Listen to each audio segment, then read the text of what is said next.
choices you made, did you make them again? Hello everyone, welcome back to my channel. Ado ngasigi video sidi aina akoi mamangda chairaugi video amada ai pupugi wari mayamna khangingagadi lijarake na hagibani ado mi phanayam yame kayano di khangjadre adubu mi mayam amana kano aigi pupugi wari se tajaninge aduna dum share tobiro o wari libiro o haina mi mayam mana haibira I ado ai nahandagi di kano video se namage di khanjabani adubu haidi akoi pupu khoi di akoi masaksu uhoba natre akoi gi papa oina pakhang oingeda haidi laikhidraba oibanina wari do ai anammana khangde akoi na khangjariba wari sidi supna dagi 10% khaktani maram aduna wari singdo collect tauba dagi hangba amadi daka tai aduni mathakta sum faraksu taba aise namage di dum khalaga fara amasum tashanba aduna maram oraga aise namjadabani ado ngasidi mayami mafamda kano akoigi pupugi oiba adumba samlakpa wari ama mayami mafamda thamjage wari se yam koithokna kana marik se ingna diliba ngamjararoi haibadi wari se aduki mati mayam ama laikre adubu khara machang oibido khangacharaga ai mayam mafamda share tawjage ko haurasi akoi pupugi wari se mayam mafamda liba haujarage ai khara adum yenga chawrapam lijarake ai loinamakti ningsingbado haidi ngamdaba oibanina ko akoigi pupugi maming se Naorem Bhubon kawi aduga mahak 1914 da pokibani kano kakching haiba lamdamda 1914 da koi pupuche poki amadi apopagi mingna Naorem achauba kawi aduga apopagi ming apopigi mingna kano maijol kawi ko maijol Naorem ongbi maijol kawi aduga akoigi pupu pokjaba kano akoi pupu pokjaba achauba mahakti matamanduda yamna lomi oirami aduga yamna su lairarami aduga mahaki kano pokjabina kano tawi matamduda fisha lonsagi adugumba mayamna lekaiduda fajana khutsa haibagi khangnarami hai aduga lairabagi anangba khudong chadraba mayamna maram oiraga kano primary school thak pau tamjaraga makha tabadi fajana lair laisugi lambi dadi tamba ngamkhide duna chahi taruk shurakpa adaida apopa laikhidre akoi pupoine yam angang oingaida akoi pupugi apopa laikhidre akoigi pupuna chahi taruk shurakpa adaida adagi makoi taruk aduga akoi pupugi machi manau se nupa mari nupi ani sumaina sri hai aduga akoigi pupusina ahom suba angangni aduga makoi tarupu aidi kano akoigi pupugi pupugu pokjaba kano laikidrabanina makoi tarupu yoknaba hotnarakpada yamna awaba khudong chadaba mayam ma thainaraki akoigi pupugu pokjabi pupugi palemagi angang yam oiringaidagi chahi lai yamna pukning changba adaki lai tamjaningba ama oiraki adubu khudong chadabagi lai makha tanadi tamthaba ngamgidre aduga akoigi chahi pupusina chahi traumdoi taramari shurakpa daida akoigi kaksin khunsiga khunja thangnaba palen hariba lamduda hajira suba chatpa hauraki apopigi mateng pangnabagi dama imungi mateng pangba hauraki yamna piklingai angang oiringai matamdagi aduga akoigi pupuse sumaina mateng pangba hauree adumoina akoigi pupuse thaina angang oiringaidagi makhut masa yamna haijaba adugumba angang ama oina adumak hauraki hai aduga anamana mahakse thabak khudimakta haidi thabak any thabak tawda kachin koya yam yauna mamutana tauba pamjaba aduma oi hai ado angang oiringaidagi hauna adugi hainabido laikhidaba miku phauda aduma haidi kano thadokta na masaga dum loinaraga laiki hai aduga angang oiringaidagi makhal khudingmaki selap kala da thawai yaurai haidi selap kala mayam ma thawai yaurai adom kano lau singubana haidi kano ꯍꯦꯟꯅ ꯅꯝꯕ ꯂꯝꯗꯝ ꯑꯃꯅꯤ ꯃꯇꯝꯗꯨꯗ ꯍꯥꯏꯗꯤ ꯀꯛꯆꯤꯡ ꯍꯧꯖꯤꯛꯁꯨ ꯍꯣꯏ ꯃꯌꯥꯝ ꯑꯃ ꯇꯧꯅꯔꯤ ꯑꯗꯨ ꯃꯇꯝꯒꯤ ꯃꯇꯨꯡ ꯏꯟꯅ ꯑꯍꯣꯡꯕ ꯃꯌꯥꯝ ꯂꯥꯛꯑꯦ ꯑꯗꯨ ꯃꯇꯝꯗꯗꯤ ꯂꯧꯎ ꯁꯤꯡꯎꯕ ꯅꯠꯇꯅ ꯑꯇꯣꯞꯄ ꯊꯕꯛꯇꯤ ꯀꯩꯁꯨ ꯀꯥ ꯍꯦꯟꯅ ꯇꯧꯅꯕꯁꯨ ꯅꯠꯇꯦ ꯑꯗꯨꯒ ꯂꯝꯗꯝ ꯑꯁꯤꯗ ꯄꯣꯛꯆꯔꯕꯒꯁꯨ ꯃꯥꯒꯤ ꯁꯤꯜꯂꯞ ꯀꯂꯥ ꯍꯩꯁꯤꯡꯕ ꯃꯌꯥꯝ ꯑꯗꯨꯗꯤ ꯌꯥꯝꯅ ꯄꯥꯛ ꯆꯥꯎꯋꯤ ꯑꯗꯨꯅ ꯃꯔꯝ ꯑꯣꯏꯔꯒ ꯃꯥꯅ ꯂꯧꯎ ꯁꯤꯡꯎꯕꯁꯦ ꯇꯧꯅ ꯇꯧꯅ ꯑꯇꯣꯞꯄ ꯊꯕꯛ ꯃꯈꯜ ꯀꯌꯥ ꯑꯃꯁꯨ ꯄꯥꯏꯈꯠꯄ ꯍꯧꯔꯛꯈꯤ ꯑꯗꯣ ꯃꯥꯅ ꯄꯥꯏꯈꯠꯂꯛꯈꯤꯕ ꯊꯕꯛ ꯈꯔ ꯑꯩ ꯑꯗꯨꯃꯛ ꯍꯥꯏꯖꯔꯛꯀꯦ ꯂꯧꯃꯤꯒꯤ ꯊꯕꯛ ꯁꯨꯅ ꯁꯨꯅꯀꯣ ꯃꯥꯅ ꯄꯥꯏꯈꯠꯂꯛꯈꯤꯕ ꯊꯕꯛ ꯈꯔ ꯍꯥꯏꯖꯔꯛꯀꯦ ꯑꯗꯨꯗꯤ ꯁꯅꯥ ꯁꯥꯕ ꯅꯣꯡꯃꯩ ꯁꯥꯕ ꯑꯦꯂꯨꯃꯤꯅꯤꯌꯝꯒꯤ ꯀꯣꯜ ꯂꯤꯛ ꯁꯥꯕ ꯆꯀ꯭ꯔꯕꯥꯅꯤ ꯎꯪꯗꯨꯅ ꯕꯤꯖꯂꯤ ꯄꯨꯊꯣꯛꯄ ꯀꯥꯔꯕꯪ ꯇꯤꯜ ꯌꯣꯛꯄ ꯑꯁꯕꯦꯁꯇꯣꯁ ꯑꯃꯁꯨꯡ ꯈꯥꯄ꯭ꯔꯥ ꯁꯥꯕ ꯂꯪꯅꯥꯏꯅꯕ ꯆꯥꯔꯈꯥ ꯁꯥꯕ ꯂꯪꯅꯥꯏꯅꯕ ꯆꯔꯈꯥ ꯁꯥꯕ ꯁꯨꯅꯨ ꯅꯨꯡ ꯄꯨꯊꯣꯛꯄ ꯃꯅꯤ ꯔꯠꯅꯥ ꯑꯃꯗꯤ ꯃꯆꯨ ꯃꯆꯨꯒꯤ ꯅꯨꯡ ꯄꯨꯊꯣꯛꯄ ꯑꯃꯁꯨꯡ ꯀꯛꯄ ꯑꯀꯟꯕ ꯙꯥꯇꯨ ꯁꯤꯖꯤꯟꯅꯕ ꯅꯨꯡꯗꯒꯤ ꯊꯣꯛꯄ ꯄꯣꯠ ꯄꯨꯊꯣꯛꯄ ꯑꯃꯁꯨꯡ ꯌꯣꯠ ꯆꯨꯡꯕꯒꯤ ꯁꯤꯜꯂꯞ ꯀꯌꯥꯃꯨꯛ ꯇꯧꯔꯝꯃꯤ ꯃꯍꯥꯛꯅ ꯄꯨꯊꯣꯛꯈꯤꯕ ꯁꯤꯜꯂꯞ ꯀꯂꯥꯒꯤ ꯊꯕꯛꯁꯤꯡꯒꯤꯗꯃꯛ ꯃꯍꯥꯛ ꯁꯔꯀꯥꯔꯅ state district block ꯂꯦꯚꯦꯜꯗ certificate 4ꯗꯒꯤ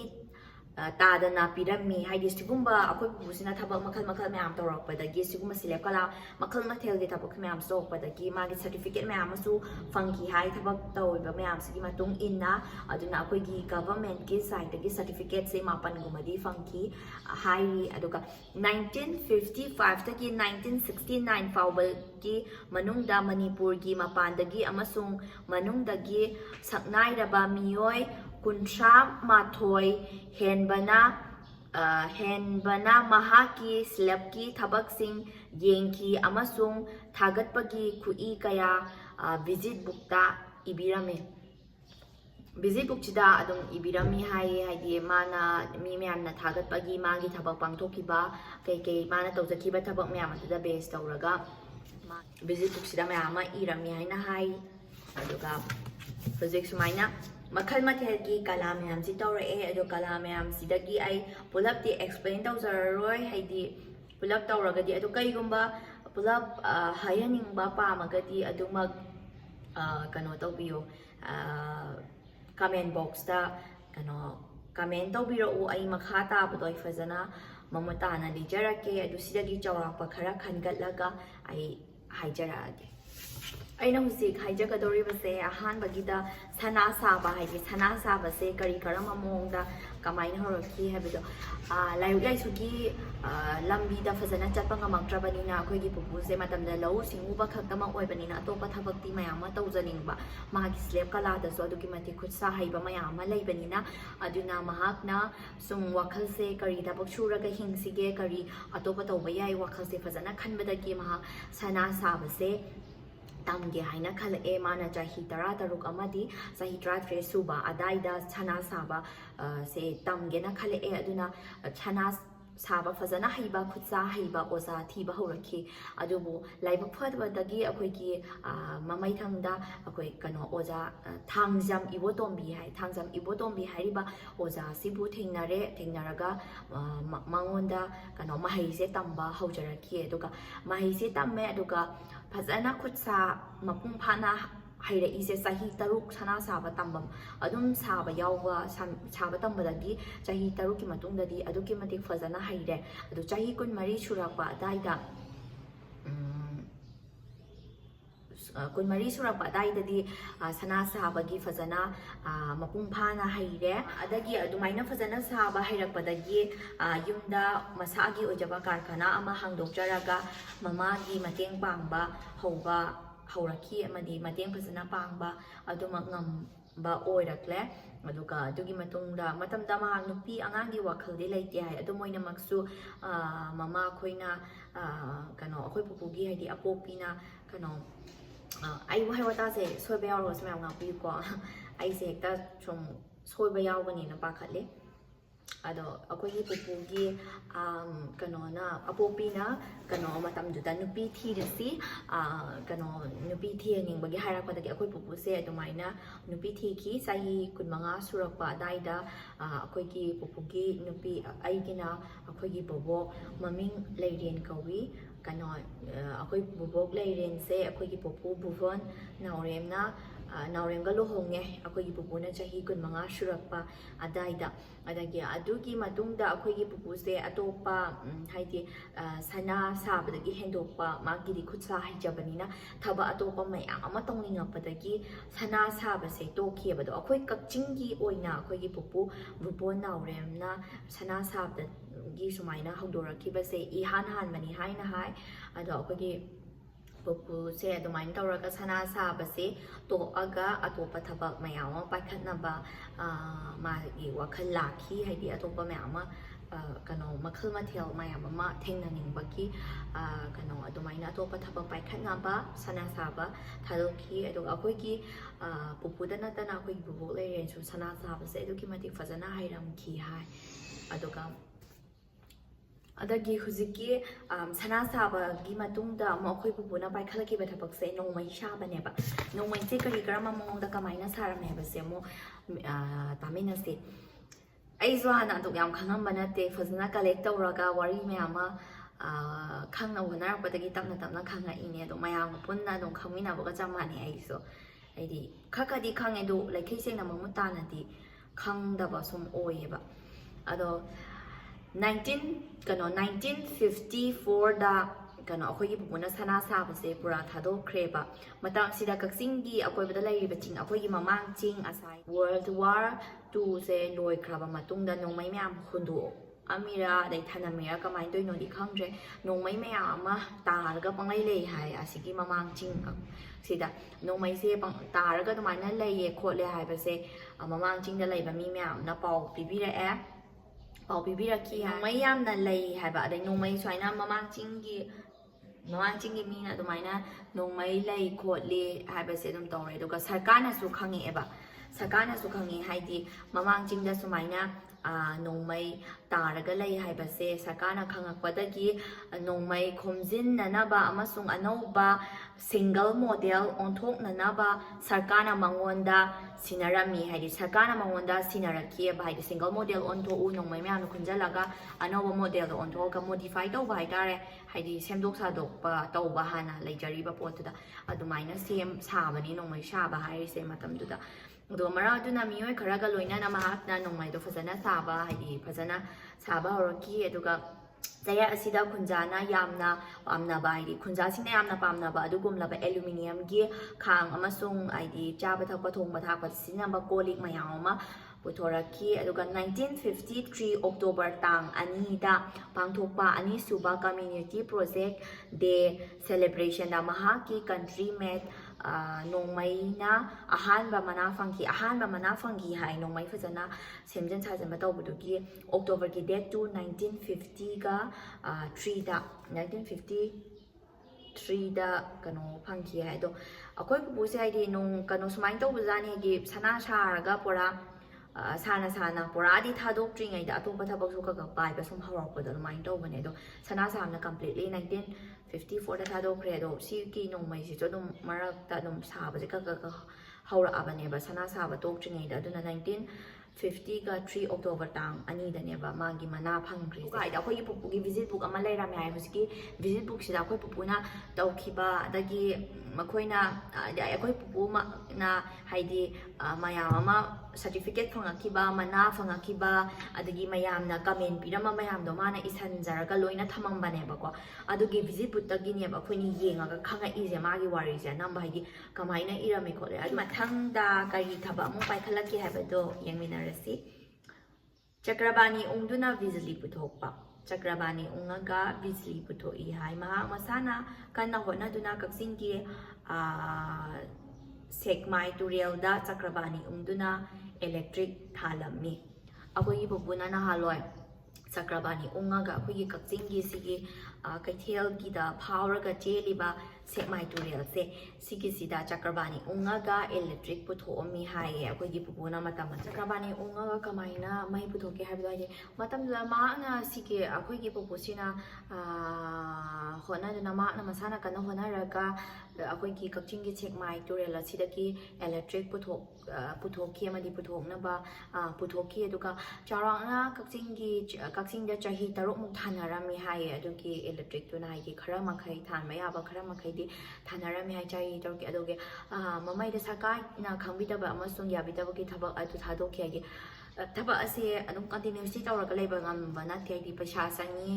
adagi effort mayam ama changi ado paisa haidu isana adum puthoga leiba haidi mieng chambi raktragadi aina kamaina puthokani electric se haraga su matamdadi paisa leijadabani nangam kidaba sarkarna mieng chambi daba adugumba thawoi bidaba dagi thabak ase makha tana sathagidabani thadokibani hairi thadokibani hai adumaina tawraga aduga 1956 ta Bharat Sarkar gi small industry hydropower instructor lautuna ma ki thabak yengki amasung makha gi khui asi aduga adumaina instructor mayam la aga Bharat ki oiba topa mi mayama koi ki la aga adumaina thagar wahai mayama ma gi akoi popogi visit book ta ibirami adagi yam thagar me adubu haidi Sarkana mieng sangdabadaki aduma thadoki phani haye kano ki mai puthokpaki se aduka mathangda koi popuna tawrami se kano ki kabrang til yokpa kabrang til yok ame ai kabrang til yokpa gi matungda asbestos puthokpa mathang kabra saba adaki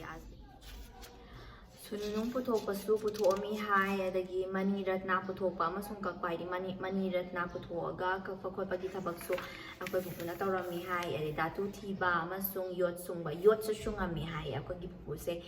ado akoi ngasai aina mention tawgidro aluminium na kon hai ba khotpa akoi pupuna kon hai bani haraga tiffin sumaina longkhatna bido tiffin adugido aluminium na hai ba lairame adagi podon ga thana ba khop phanyam lairame do akoi gi bubukna dum pu ina sijanarame akoina khangaga anga akoina chahi taruk ka surakpa dai da bhau akoi gi bubukna dum sijanarame ba adugi do pupuna sabiramani thaina ga haraga yam nungshibado haidi hujikta da realize tawraga yam nungshibado matamduda pupuna sabiramani ko hujibau lairaga akoi bubukna sijanari se ga haraga hujikta realize tawrakanda haidi yam nungshi edo datu thiba amasung yot sungba aduga khoni gi pothok thiba aduga iroi loibada last ta akoi gi pupuna kano haudomi sidi chekon brickfield ko chekon si haudomani ya piramba haitare Pacific pa lamamada isana chek chajaraga isana mai thajaraga atomai tawraga akoi pupuna haudo kibani adaki akoi pupu ki macha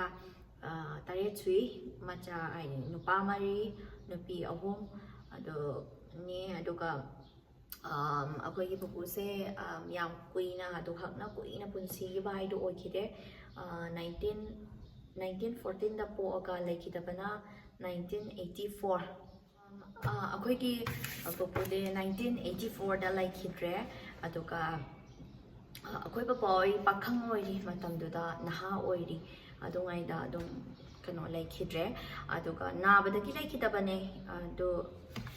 akaigumba akoi aigi video se kakching macha gumba yengbiragati kano kakching gi chum ahan yungi ahan kai da dum hangbiyo Naorem Bhubon khangbra haina dum anambana dum matamduda khangmane hawjik chumaya ma khangnari bane Naorem Bhubon hairaga aduma khangbiyo khangamgani akoi bubukti laikhidaba kuidri mamang chahi 2019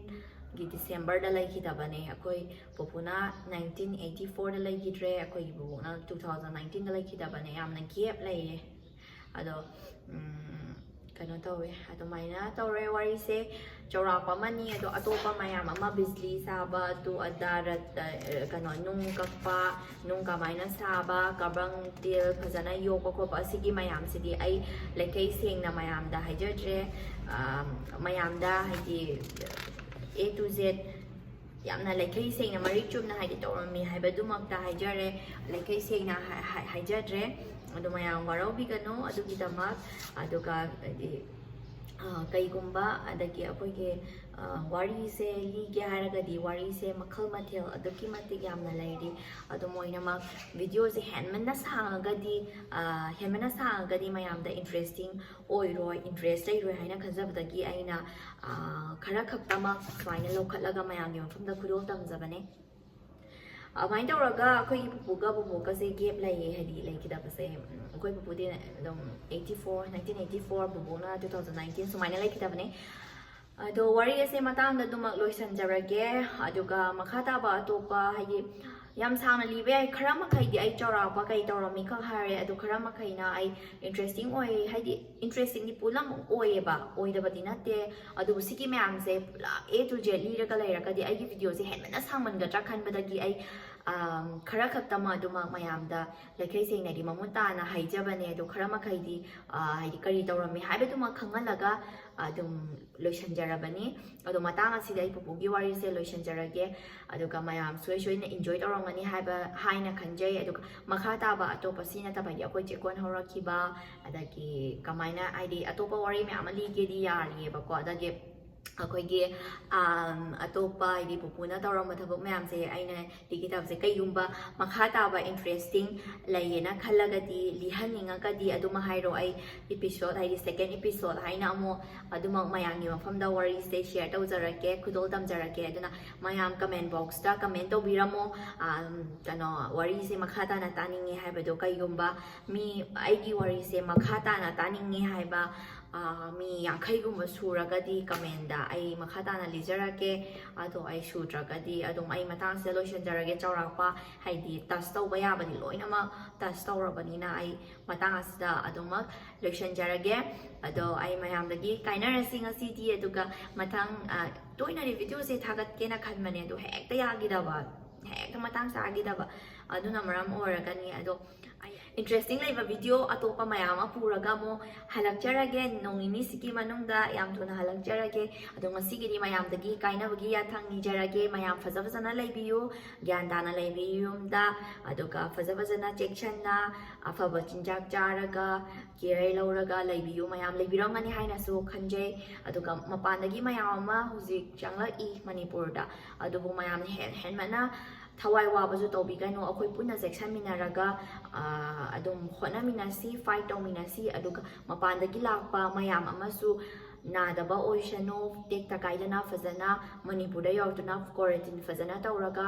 नादबा ओइशनो हाइना आइना इशोगी मफमदगी निजरी अमदि मयामगी मफमदसु आइना अफबता ओमिनारसी हाइना हाइजरी अदुगा मतांग असिदा लोइसनजरगे Mathamo unarasi. Okay. Thank you so much for watching my video and mathamo thainarasi ngasidi kainarasi. Bye bye.